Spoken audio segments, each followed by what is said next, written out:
This is Mark Brzezinski, and welcome to Mideast Realities.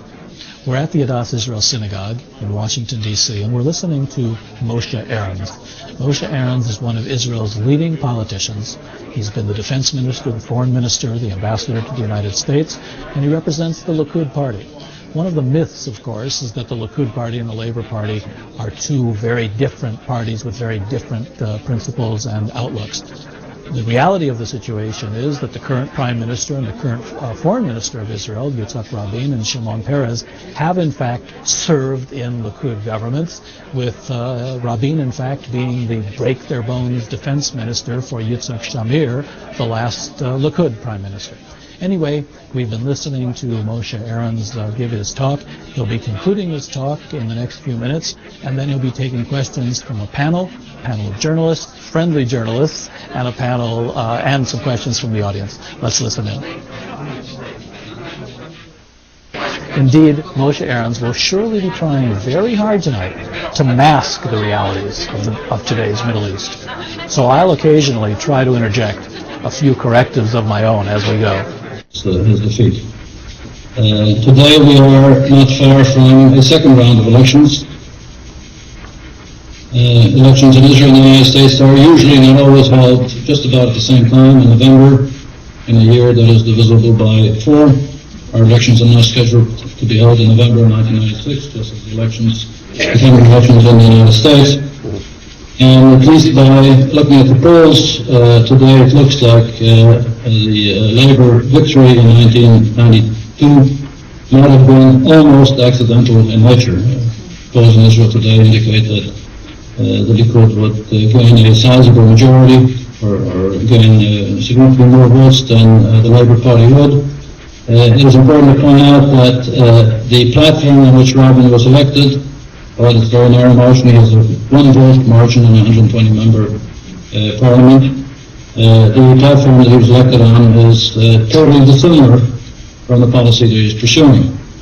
And as a matter of fact, I suppose nobody in Israel would argue with the statement that if Rabin during the election campaign had said that he wants to negotiate with the PLO and sign an agreement with Arafat, that he's prepared to give up control over the Golan Heights to Syria, he never would have been elected. There was a total reversal in his position after the election, and whether he really had a moral mandate for what he's doing is something that each and every one of you, I think, can judge for yourself. I think I'm probably running out of the 15 minutes that you've assigned to me, and I'm sure we'll get a chance to get back and talk about many of the things that I've not mentioned. It's no surprise to you to hear that I'm not in agreement with the policies of the present government. I think the Oslo agreement was a very bad mistake. I think that is becoming apparent to many, possibly even to Mr. Rabin, who was a signatory to that agreement. And if you ask yourself, now what was behind that mistake? And many people in Israel went along with Mr. Rabin, saying, after all, this man has so much experience. This man has devoted so much of his life to the defense of Israel. He's been chief of staff, he's been defense minister, he's been ambassador to the United States, he's been prime minister in the previous tenure. Let's go along with him. We must know what he's doing. Nevertheless, as the question is asked, well, how is it that a mistake like that was made, or what was behind it? I think the answer to that is that it was basically a misconception based on abandoning a realistic view of what the Middle East is all about, of the societies that we're confronting, of the fact that this is not just an ethnic conflict between Jews and Arabs, that this is a conflict between two cultures, that the culture that characterizes much of the Arab population living in the area is a culture of violence. It's a culture that breeds terror. It's a culture of intolerance. And although I'm sure this will change, I'm not despondent, and I don't think that the Middle East and the Arab world will remain frozen in its present state forever, as far as the eye can see. There's little doubt in my mind that it takes a long time for such changes to take place. And although Mr. Peres has gone around and maybe still goes around saying this is a new world, and this is a new Middle East, and everything's changed, and defensible waters aren't important anymore. That change has not arrived yet, and unfortunately it's taken some very terrible terrorist incidents in Israel recently. The last one at Beit Lid near Netanyahu 2 weeks ago, to shake everybody up and bring them back to their senses to face the difficult and sad reality of the Middle East. Thank you.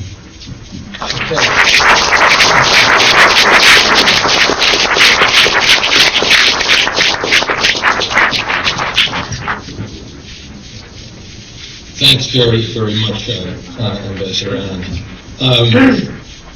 I'm just going to say a couple of brief things about each of our panelists. I have a longer bio of each person here, but I think that you all know them. Margaret Warner is now Chief Washington Correspondent for the McNeil Lehrer NewsHour. We've all seen her on CNN's Capitol Gang. She was a diplomatic correspondent for Newsweek, and she also covered the White House at one time. She is deeply experienced in Middle Eastern affairs. Margaret, why don't you start off with the first question? Great. I want to call you Mr. Minister because the whole time the three of us traveled with Secretary Baker and went to Israel many, many times. We're a minister rather than an ambassador. And what you should know about the three of us is that we've probably had more cups of coffee together in the King David lobby than most of us care to remember, waiting for Minister Arens and Mr. Baker and others to come out and tell us what was really going on. I think probably most people in the audience would really like to hear about what you think where Israel should be headed now, but let me just ask you one question about what you deal with in your book. You said that you thought that Bush and Baker really helped engineer the downfall of the Shamir government. Could you tell us just briefly 2 or 3 things that you thought contributed to that, or do you really feel that it brought about the downfall of the government, apart from many, many other factors that were at work there? Some things are coming to light even now after more than 4 years have passed. And one that doesn't relate directly to your question, but is indirectly related to it, is the fact that the Labour Party and Labour Party leaders had contact with the PLO during the time that they were members of the National Unity Government led by Yitzhak Shamir, during a time when this was illegal for Israeli law, and that they had contacts with the PLO just prior to the Israeli elections, in an attempt to get the PLO to use its influence to increase the number of votes that the Labour Party would get from the Arab population in Israel, which were Palestinians in every sense of the word, except for the fact that they are citizens of Israel. I mention that only because in the book I point out that Labour Party leaders, ministers in our government, sitting with us around the government table, were in contact with the administration here, and to some extent participated in collusion behind the backs of the people who are officially designated by the Israeli political system to represent the State of Israel, the Prime Minister and the Foreign Minister. But I think the outstanding example, which no doubt had a direct effect on the election results in Israel, was the question of the loan guarantees. And I know that frequently this has been misunderstood or sometimes even misrepresented as having been a request by Israel for $10 billion of additional aid over and above the aid that they had gotten in past years from the United States. Actually, as the name implies, it was a request for the United States government to provide guarantees for loans that Israel would take from banks or financial institutions and that Israel would repay. So no significant amount of money was required, and these loan guarantees were asked for by Mr. Shamir in order to help Israel cover the cost of absorbing the over 500,000 immigrants that arrived in Israel during those years from the Soviet Union or the republics that were once part of the Soviet Union. And so there was this great human dimension in this issue.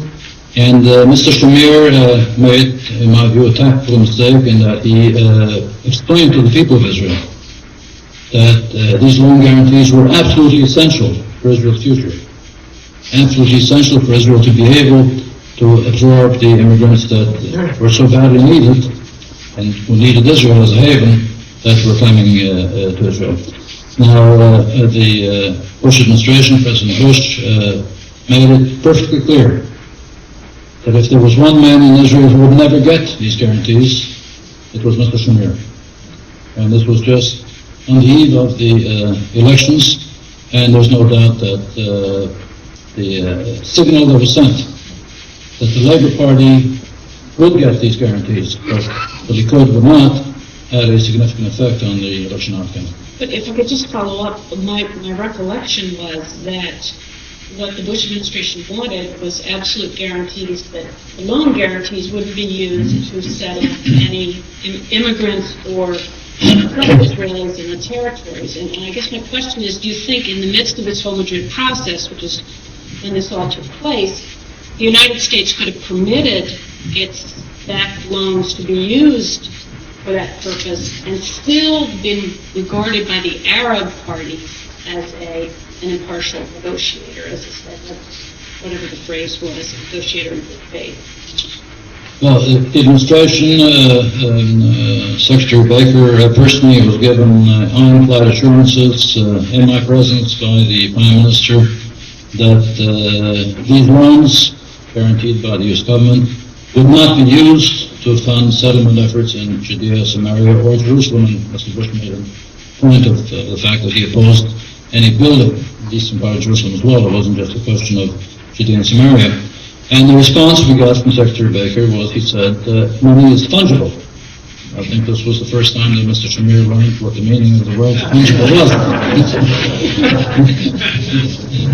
And he said it doesn't matter if you say you're not going to use the loan money for settlements, it'll make other money available, and we're not going to be a party to that. Well, I've been asked frequently whether this is not justified. If the United States provides Israel with assistance, in this case with guarantees, and in the other circumstances with actual grants, doesn't the United States have a right to demand of Israel that it change its policy, that the government of Israel change its policy? Well, it may legally have that right, but in my view, this is totally off the mark and it's unprecedented. Because after all, there have been in the past, I'm sure there will be in the future, differences of opinion between Israel and the United States.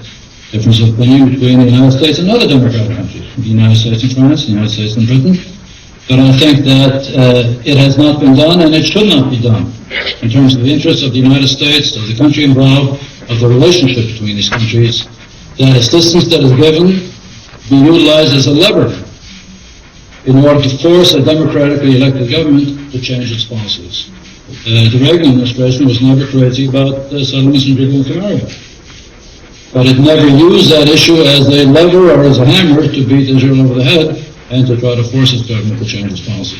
Mr. Bush knew enough about Israeli politics to know that Mr. Shamir, in the political scene as it existed in Israel, in terms of the beliefs that Mr. Shamir had, was not capable of making that change. Its only effect, what he was saying is, you're not getting these guarantees as badly as the Russian immigrants may need them. Our next questioner is Barry Schweig, but before I introduce Barry, I just want to note that you all are invited to submit questions on blue index cards, and I was reminded to tell you about that. I was not reminded as to how you get the blue index cards. or even orange index cards. What is the procedure, Jeff?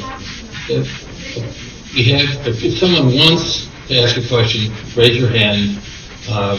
We will pass out a card, and we will select the most tasteless questions, and I will repeat them.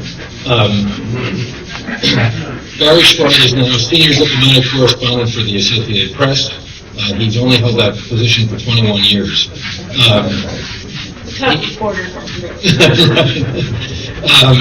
We've all heard him on NPR, I'm sure, many times. He's been to the Middle East more than 100 times. He's covered about 100 U.S.-Soviet summits. He, too, is the most distinguished expert on the issues that we're considering today. Barry, how would you like to ask? Another several I questions. was going to suggest, Ms. Arens, if you think the people who play from your time and then you're kicking around isn't prepared. But suppose the polls are right and suppose the liquid comes roaring back. You missed my joke. Suppose the polls are right and suppose the liquid comes roaring back. Aren't you caught, as democracies sometimes are, between a rock and a hard place? In other words, you have commitments now. This government's made commitments. Gaza's turned over already. Jericho is. Their commitments to keep withdrawing on the West Bank. And as far as I understand, every Israeli government is bound by the commitments of its many predecessors. But suppose the liquid comes back. What could you do about, what is it called these days, land for peace, territorial compromise, whatever? Could you change it? I think that as regards the commitments that have been made so far, there is really no insoluble problem that the Likud would face, because the Oslo agreement made with the PLO specifies that negotiations for the permanent status of the Western area in Gaza will be held at a time which turns out to be in the calendar, the election time in November of 1996. And it is really only in these negotiations that the kind of commitments could be made that in terms of adherence to international commitments would be irreversible. So as far as that's concerned, and since nobody, I would add in his right mind, thinks of returning to Gaza, I would say no irreparable or terminal damage, in my view, has been done. The area of concern is the Golan Heights. If the Rabin government were to sign an international agreement with the Syrian dictator banning the Golan Heights, that would be the kind of international commitment that maybe a different government would not find itself capable of going back on, regardless of how it disagreed. And my own personal nightmare has been throughout this past year, these past months, that I would open the paper one morning and find that that agreement was signed. Because there's no doubt, in my mind at least, that despite Rabin's campaign promises, that he would not abandon the Golan Heights. As a matter of fact, he said anybody that abandons the Golan Heights is risking the very security of the state of Israel. There's no doubt in my mind that a clear message has been sent to Damascus and to Washington that the Rabin government is prepared to abandon all of the Golan Heights. They have some subsidiary requirements about the schedule of withdrawal and about the elements of the peaceful relations that need to be established, but the agreement in principle is there, and the only reason that agreement has not been signed is because Assad has not been ready to make the right moves and to smile in the right direction. Here we could have a problem area, but so far the agreement has not been signed, and I was a little encouraged to hear from Mr. Paris, who was on the airplane with me, that he thought the outlook was not very promising. And I was glad to hear that. You are speaking. You are speaking. You and Mr. Paris, having read your book. Oh yes. Well, you're not going to find that tomorrow morning unless something's going on in Oslo that we don't know about on the Golan Heights.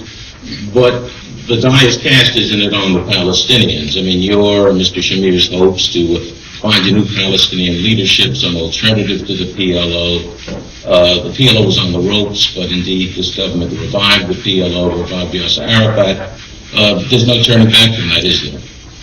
I'm not sure that that's the case, because it's not at all clear that Yasser Arafat could get elected in free and democratic elections amongst the Palestinian population.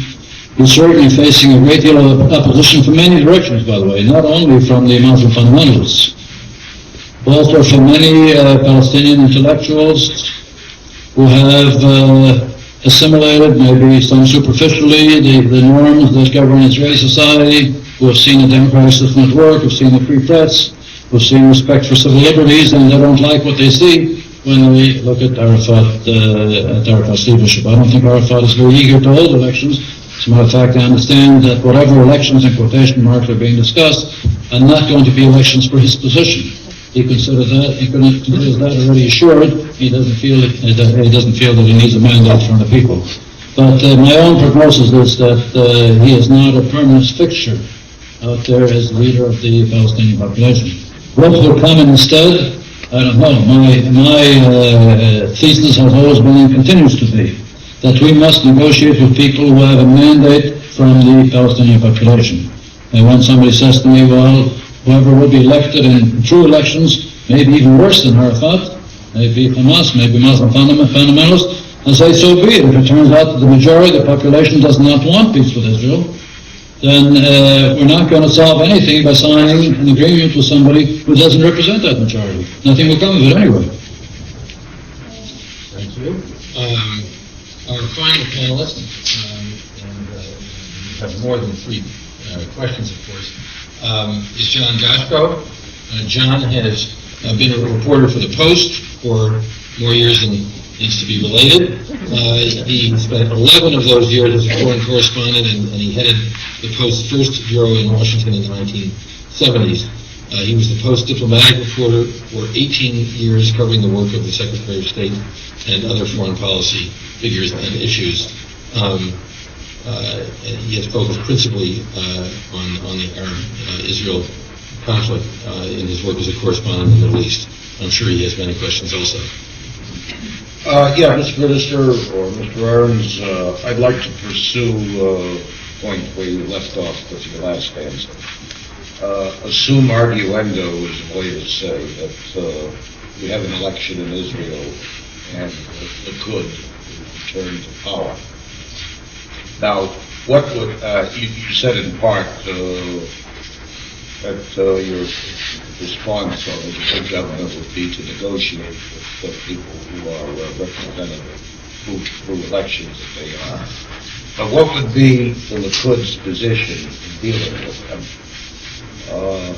One of the fundamental differences that you have had between Likud, which is my understanding of a conversation that I had with you and other members of the bloc, is that in some not yet specifically defined way, the West Bank, or Gaza and Judea and Samaria, should be permanently associated with Israel. Whereas the United States position has been, ever since 1967, that a solution should be predicated on the land for peace, swapping territory for peace with the Arab world.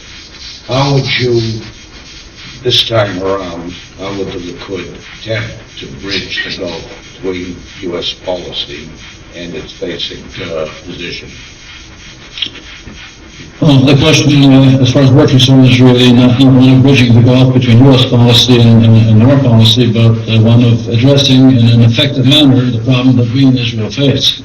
And I, as foreign minister, as just a plain Israeli, have frequently been angered and frustrated when people from other countries, including the United States, preach to me the importance of making peace in the area. Nobody wants peace more than Israel. It may be important for the United States to have peace in the Middle East, but I think nobody will argue that it's far more important for Israel. We have paid the highest price of all for the absence of peace, for the lives of our sons.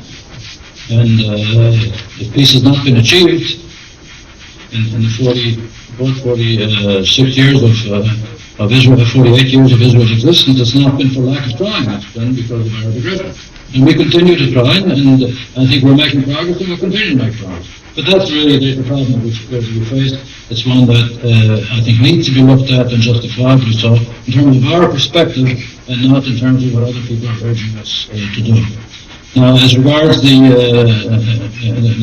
question itself, let me first address two that are relatively easy to address, regards the Likud's position, and then go on to the one that is far more difficult, and I think it's important to understand that it is difficult. There's no easy solution and no shortcut.